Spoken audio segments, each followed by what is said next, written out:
Assalamualaikum warahmatullahi wabarakatuh. Nama saya Hisam Muhammad Afandi.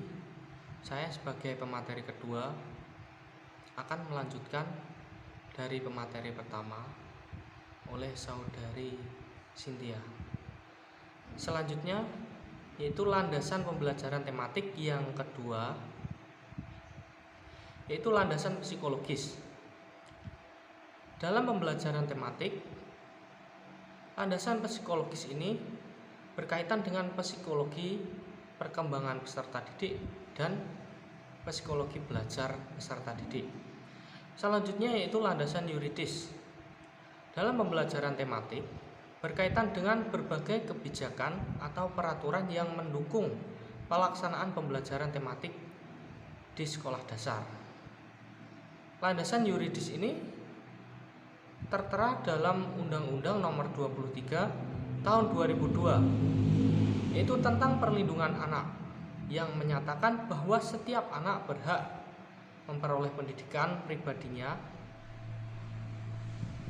dan pengajaran dalam rangka pengembangan pribadinya dan tingkat kecerdasannya sesuai dengan minat dan bakatnya. Selanjutnya yaitu pentingnya pembelajaran tematik untuk murid sekolah dasar. Pembelajaran tematik lebih menekankan pada keterlibatan siswa dalam proses belajar secara aktif dalam proses pembelajaran, sehingga siswa dapat memperoleh pengalaman langsung dan terlatih untuk dapat menemukan sendiri berbagai pengetahuan yang dipelajarinya. Jadi dalam pembelajaran tematik ini, peserta didik lebih terlibat dalam proses pembelajaran, lebih berperan. Untuk selanjutnya yaitu karakteristik pembelajaran tematik. Di sini ada beberapa karakteristik pembelajaran tematik. Yang pertama, pembelajaran tematik berpusat pada siswa. Jadi itu tadi, siswa lebih berperan aktif dalam proses pembelajaran. Yang kedua, pembelajaran tematik dapat memberikan pengalaman langsung kepada siswa. Ketiga, dalam pembelajaran tematik, pemisah antar mata pelajaran menjadi tidak begitu jelas. Karena dalam pembelajaran ini diarahkan kepada pembahasan tema-tema yang paling dekat berkaitan dengan kehidupan siswa. Yang selanjutnya yaitu pembelajaran tematik menyajikan konsep-konsep dari berbagai mata pelajaran dalam satu proses pembelajaran. Selanjutnya, pembelajaran tematik bersifat luas atau fleksibel, di mana guru dapat mengaitkan bahan ajar dari satu mata pelajaran dengan mata pelajaran yang lainnya. Selanjutnya, hasil pembelajaran sesuai dengan minat dan kebutuhan siswa. Yang terakhir, pembelajaran tematik menggunakan prinsip belajar sambil bermain dan menyenangkan. Jadi, siswa diarahkan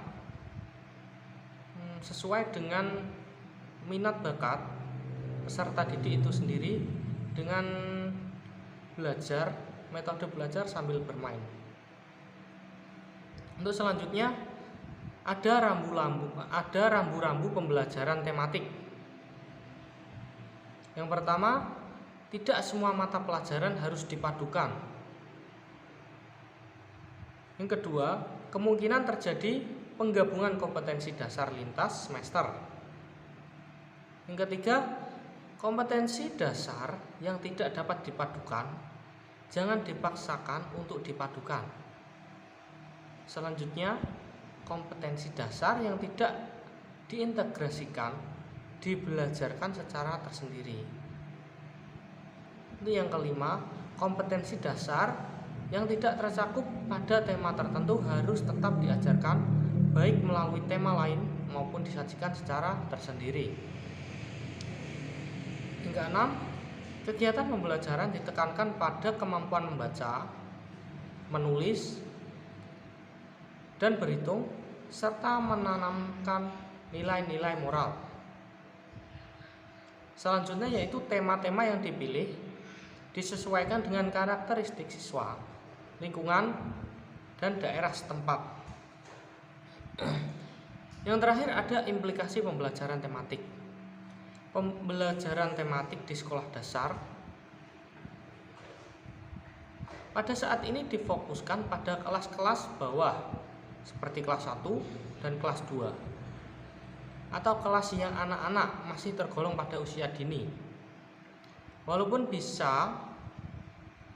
sebenarnya pendekatan pembelajaran tematik ini bisa dilakukan di semua kelas sekolah dasar. Dalam pembelajaran tematik ini, penerapan pembelajaran tematik pada tahap ini intinya guru melaksanakan rencana pembelajaran yang telah disusun sebelumnya. Pembelajaran tematik ini akan dapat diterapkan dan dilaksanakan dengan baik. Perlu didukung laboratorium yang memadai.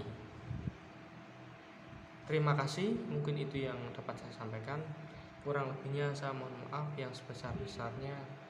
Wassalamualaikum warahmatullahi wabarakatuh.